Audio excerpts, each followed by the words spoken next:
तुम्हारा है जन्मों का नाता, मेरे भाग्य का बस तुम ही हो विधाता हो।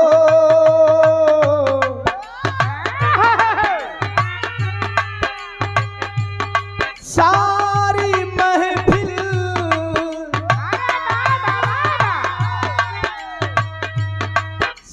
महफिल अधूरी है, सजे सुरताल हमारी, बजे करताल हमारी। सदा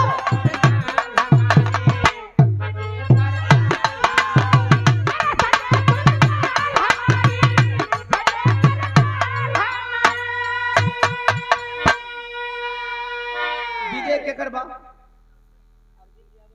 भैया आदरणीय अरविंद यादव जी बरहड़ा से 100 रुपया भजन के भाव।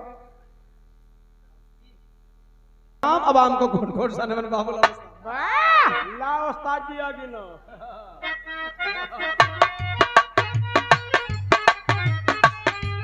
बाबूलाल उस्ताद पहली बार मिले थे जब हम केदारनाथ का तांडव गाए थे, उसी साल मेरा विवाह था सौरी में। अरे वाह! और इनकर गौओं सौरी है, सौरी और सौरी नहीं सौरी जैसा रहेला भी।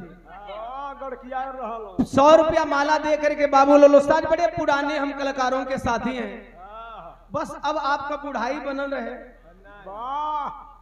ये हम कामना करब जितना दिन जी उतना दिन गवैयन में बजावत रहे। अरे बहुत बहुत साधुवाद, सबके प्रणाम। जे पैसा देता वो करो के, और जे प्यार से बैठ के सुना था वो करो के, सब हमरा बदे बराबर बा। जे पैसा नहीं खे देती मत सोचे कि रउआ लोगन खातिर हमरा दिल में प्यार नहीं खे, वो लोगन खातिर उतने प्यार बा, चूंकि आपे लोग दीवनवा के दीवनवा बनाई ले जाए। अरे सबके प्रणाम। बेटा बाबा फिर कहा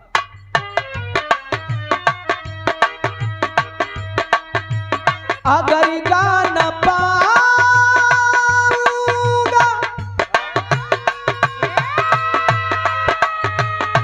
खाऊंगा ठोकर, अपना कोई ना है अपना भी हो। अगर गाना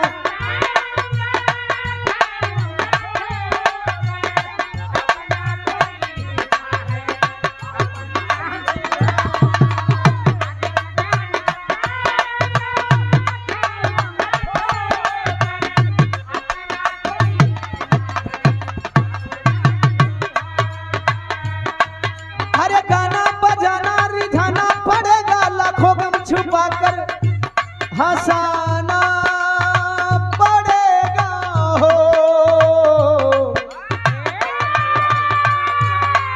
अब ये मजबूरी है, अब ये मजबूरी है, सजे सुरताल